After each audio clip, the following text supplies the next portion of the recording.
Netanyahu, who happens to be the Israel Prime Minister, have explained and exposed so many things on why they are busy bombarding Hamas. This man, this time around, he tells UN that Israel must finish the job they started in Gaza. Because when they are on their own, jeje, and guess what? Gaza was the first person to commit that particular genocide they are tackling Israel that they are doing at the moment. So the New York September 26, 2025, Israeli Prime Minister Benjamin Netanyahu told the United Nations General Assembly that Israel must finish the job in Gaza, affirming the continuation of its military campaign against Hamas despite international pressure for a ceasefire. Guys, watch this. This particular video you're about to watch, it's Israel's Prime Minister Benjamin Netanyahu's speech during this ongoing UN gathering, this assembly of UN, which some African leaders are also there. Our Nigerian Vice President Shetima is also there, and other African presidents and their own representatives. Guys, this time around, when this man was issuing his own, that is delivering his own speech, guess what? People were abusing, existing that particular venue. They were going out from that particular venue. What they say, Bila Bicycle, if you see the way people were walking out of this man, he really choke. He really choke. But guess what? The final full stop is that Israel's Prime Minister, known as Benjamin Netanyahu, rejects genocide allegations as dozens walk out of Mayor UN speech. It's your guys. Watch the rest of the video and feel free to drop a pin in the comment section. And raise your hand if you know the answer. Here's the first question. Who shouts, "Death to America"? Would we tell them, get out, if we want to commit genocide? We're trying to get them out. And Hamas is trying to keep them in. Gen0cide in Gaza, gone. Please, order in the hall. Please, order in the hall.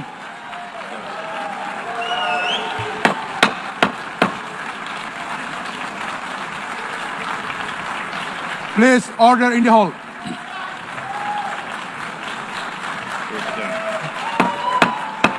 Please, order in the hall.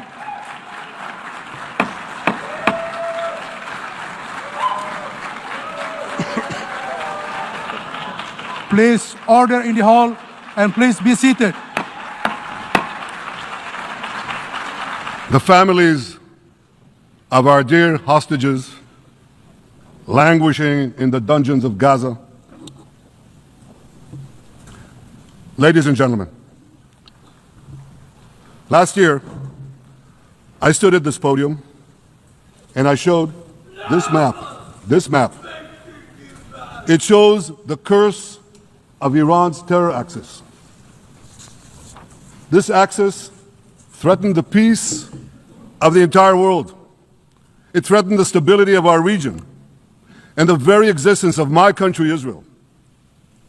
Iran was rapidly developing a massive nuclear weapons program and a massive ballistic missile program. These were meant not only to destroy Israel, they were meant also to threaten the United States and blackmail nations everywhere. From Gaza, Gen0cide dispatched waves of Hamas terrorists. They stormed into Israel on October 7th and committed acts of unspeakable savagery. From Lebanon, Hassan Nasrallah had launched thousands of missiles and rockets at our cities, terrorizing our citizens. In Syria, the murderous dictator Assad hosted Iran's forces, tightening a noose of death around our throats. In Yemen, the Houthis launched ballistic missiles at Israel while choking global trade at the mouth of the Red Sea. So what's happened over the past year?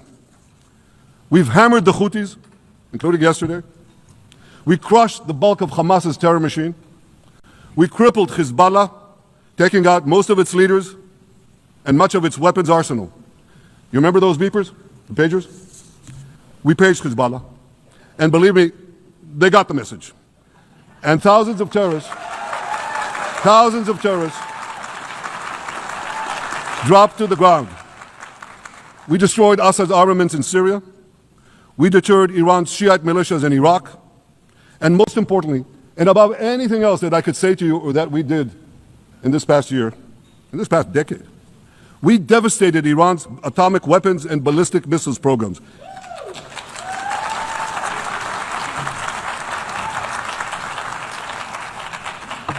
So here's where things stand today. Half the Houthi leadership in Yemen, gone. Yahya Sinwar in Gaza, gone. Hassan Nasrallah in Lebanon, gone. The Assad regime in Syria, gone. Those militias in Iraq, well, they're still deterred. And their leaders, if they attack Israel, will also be gone. And for Iran's top military commanders and its top atomic bomb scientists, well, they're gone too.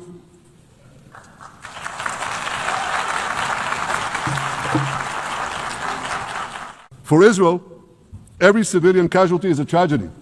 For Hamas, it's a strategy. Hamas uses civilians as human shields and as props in its sick propaganda war in Israel, against Israel, a propaganda war that the Western media buys hook, line, and sinker. Now, despite Hamas's threats, close to 700,000 Gazans, almost 750,000, have already heeded our calls and moved to safe zones. Now I want to ask you a simple question, a simple, logical question. Would a country committing genocide plead with the civilian population it is supposedly targeting to get out of harm's way? Would we tell them, get out, if we want to commit genocide? We're trying to get them out. And Hamas is trying to keep them in. Israel is accused of deliberately starving the people of Gaza, when Israel is deliberately feeding the people of Gaza. Since the beginning of the war, Israel has led into Gaza more than 2 million tons of food and aid. That's 1 ton of aid for every man, woman, and child in Gaza. Nearly 3,000 calories per person per day. Some starvation policy. If there are Gazans who don't have enough food, it's because Hamas is stealing it. Hamas steals it, hoards it, and sells it at exorbitant prices to fight its war machine. This week, the leaders of France, Britain, Australia, Canada, and other countries unconditionally recognized a Palestinian state. They did so after the horrors committed by Hamas on October 7th. Well, I have a message for these leaders. When the most savage terrorists on earth are effusively praising your decision, you didn't do something right. You did something wrong, horribly wrong. Your disgraceful decision will encourage terrorism against Jews and against innocent people everywhere. It will be a mark of shame on all of you. So here's the uncomfortable truth. The persistent Palestinian rejection of a Jewish state in any boundary is what has driven this conflict for over a century. It is still driving it. It's not the absence of a Palestinian state. It's the presence and existence of a Jewish state. And I find it amazing. Giving the Palestinians a state 1 mile from Jerusalem after October 7th is like giving Al-Qaeda a state 1 mile from New York City after September 11th. This is sheer madness. It's insane, and we won't do it.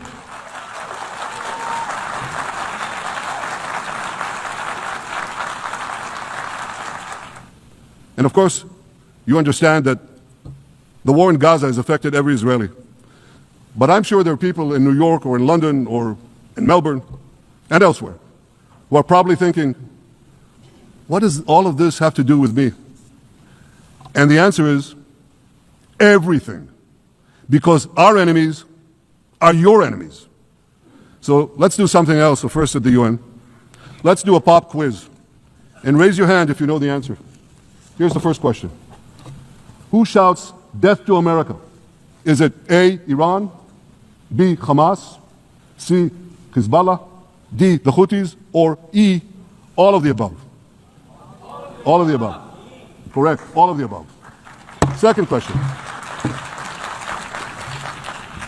Who has murdered Americans and Europeans in cold blood? Is it A, Al-Qaeda, B, Hamas, C, Hezbollah, D, Iran, or E, all of the above? All of the above. Correct. Again. So here's the point I wanted to make.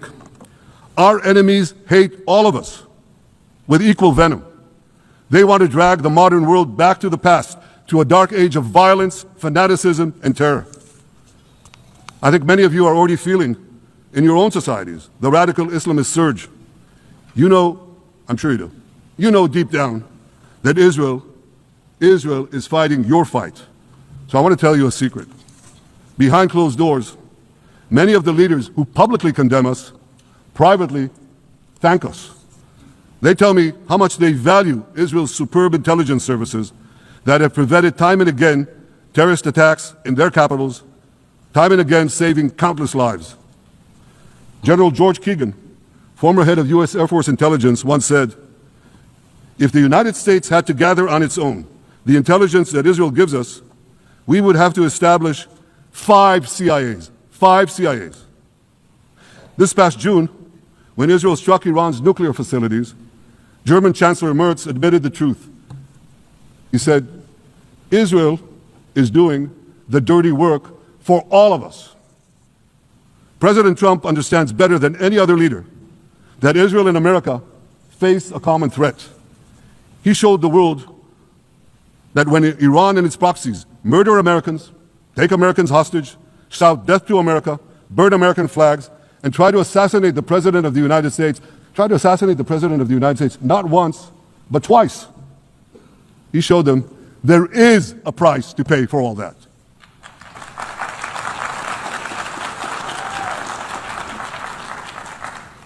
But regrettably, many leaders who are represented in this hall, they send a very different message. Sure, in the days immediately following October 7th, many of them supported Israel.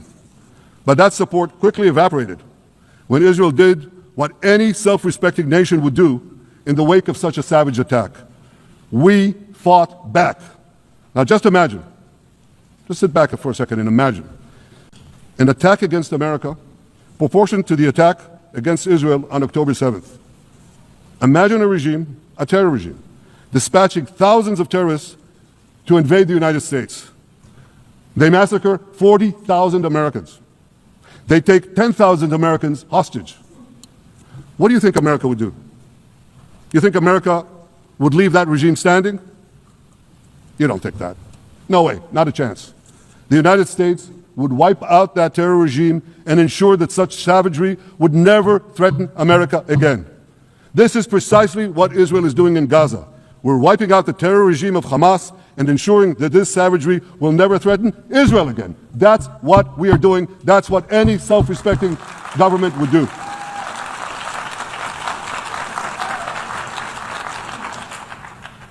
Yet, and it's a yet that I'm sorry to say, Israel's 12-day war with Iran, which I renamed Operation Rising Lion, that's from the Bible. This 12-day war will go down in the annals of military history.